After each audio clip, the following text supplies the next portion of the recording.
One thing you might learn about in high school level ASL is the different kinds of hearing screenings.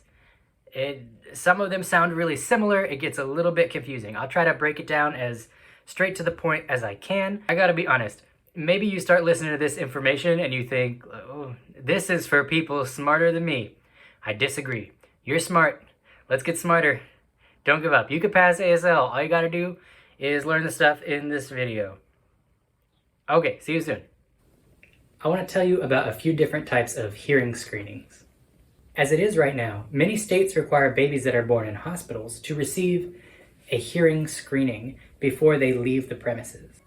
One reason that this legislation was passed into law is because babies that are reported to have a hearing loss are then able to be given publicly funded access to something called EI, or Early Intervention Services.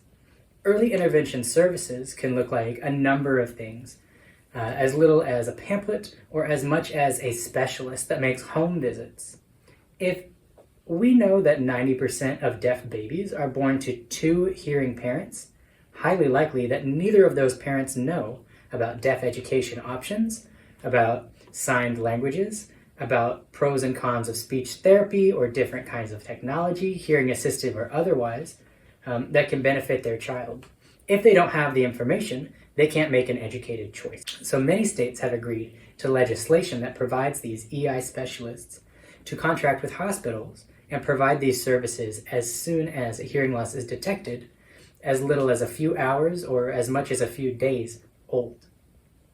This sets up that baby who has a hearing loss for the best possible success.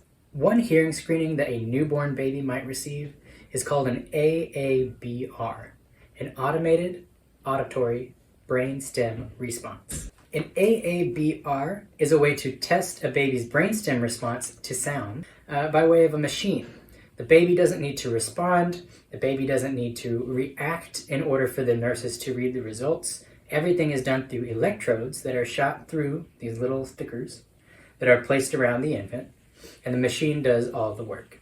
If a baby tests positively for a hearing loss because of the AABR, there are many reasons why, not necessarily a permanent hearing loss or a profound hearing loss. There's not a great way to tell from these test results whether or not the baby will be able to access things like speech sounds. Remember the speech banana? This machine does not produce an audiogram. For something like that, we need a different type of hearing screening once the child is older. An early intervention specialist will also be able to explain this to parents who otherwise have not been informed.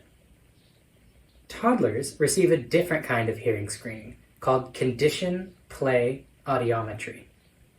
Condition play is what you might do with a child who is not able to understand rules or respond verbally to cues or give accurate feedback information for themselves.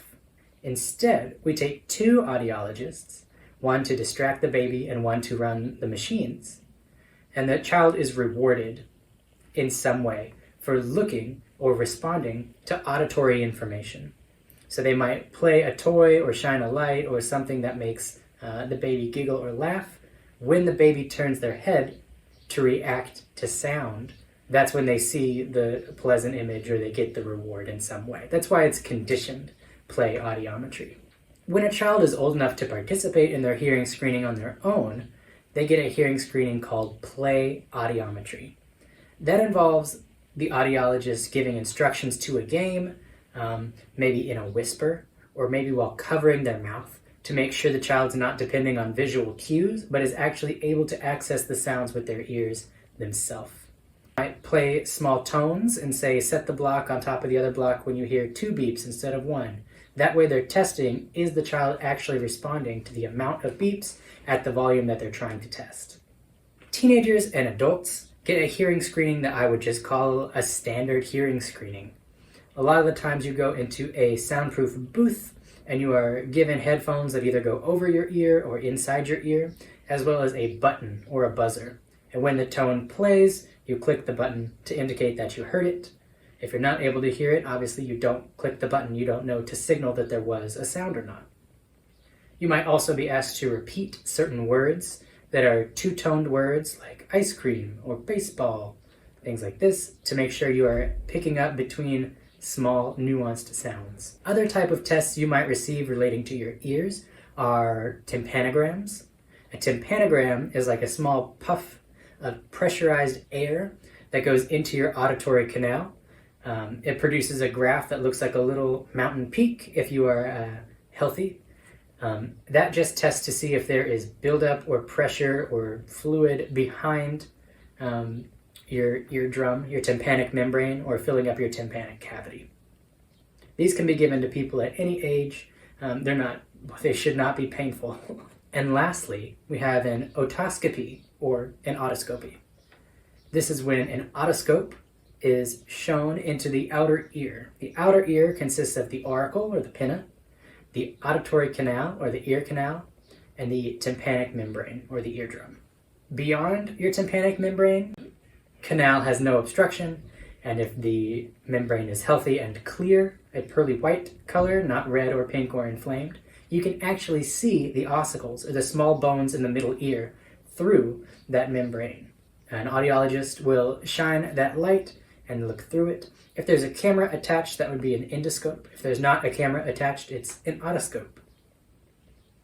The otoscope is the tool, and otoscopy is the procedure. Those are the exams you might experience throughout your lifetime to screen your hearing and your overall ear health. That's what you need to know about hearing screenings. When you look at all the information, it's not so complicated. Check out the description. I'll put all those terms with a definition that you can copy and paste to your notes to study.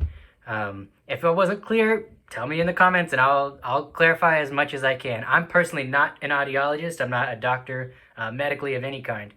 But I will do my best to answer your questions. If there's a part of this you find especially interesting or that you're covering in class that I am not covering, tell me in the comments. Maybe I'll make a video about it, but I'll definitely respond.